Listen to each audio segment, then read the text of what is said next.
at mabilis na naglakad na inunahan pa ako. Hindi naman ako talaga palala ito pala judge sa mga ganitong amuyan pero iba talaga ang dating at ewan ko ba, napakabaho talaga. Pagkarating niya sa gitna, bigla na lamang niyang tinabi yung mga bitbit niya sa gilid at pagkatapos ay tumingin sa akin nun. Nung nalaman niya siguro na nakatitig ako sa kanya, saka siya sumandal na parang nahihilo doon sa gilid. Siyempre ako, nakitang-kita ko naman na tila pabagsak na ang ali ay tumakbo ako para lapitan ito. Hindi ko na ininda yung amoy niya. Pagkatapos, inakay ko na siya nun. "Inang, ayos lang po kayo?" Sabi ko. "Nahihilo lang ako, iha. Ganito lang siguro kapag tumatanda na, no?" "Inang naman, ilang taon na po ba kayo? Wala po ba kayong mga apo o anak na gagawa ng ginagawa nyo? Ang dami niyong bitbit, oh." Ngumiti lamang siya. Sabi niya, wala daw siyang mga kamag-anak na kasama pero pauwi na rin naman umano siya. Sa may sakayan lamang naman umano ang punta niya nun.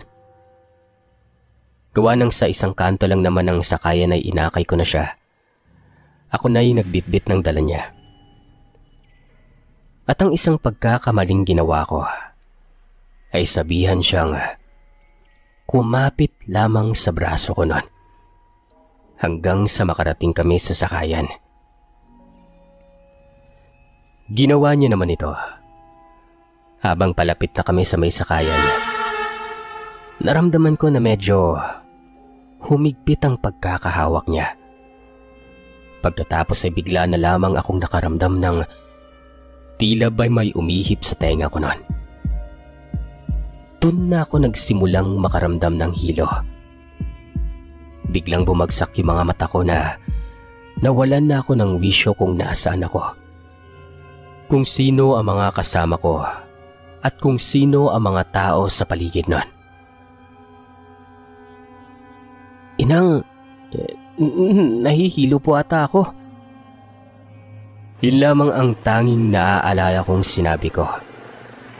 Narinig ko pang may sinabi siyang, "Ako nang bahala sa'yo." Tapos parang pumasok lamang kami ng tricycle nun. At hindi ko na maalala ang mga sumunod na nangyari. Nagising ako. Bigla-bigla akong bumangon.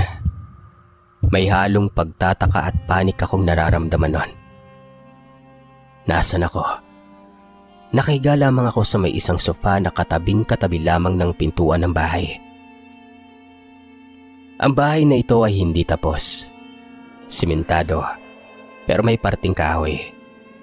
Niluma na pero alam mo yung pinilit na i-renovate pero hindi na natapos pa. Saktong pagkaupo ko ay narinig ko mula sa itaas ang biglang pagbukas ng pintuan.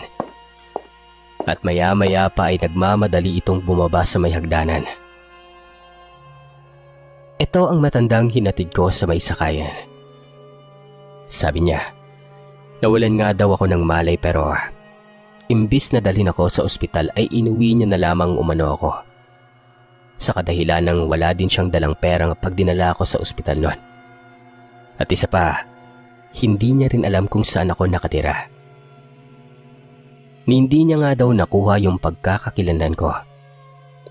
Kaya ang pinakamabuting naisip niyang gawin ay iuwi na lamang akong saglit nun. Para umano kahit papano makapagpahinga. Habang nagsasalita siya ay kumukuha na siya ng makakain sa may kusina.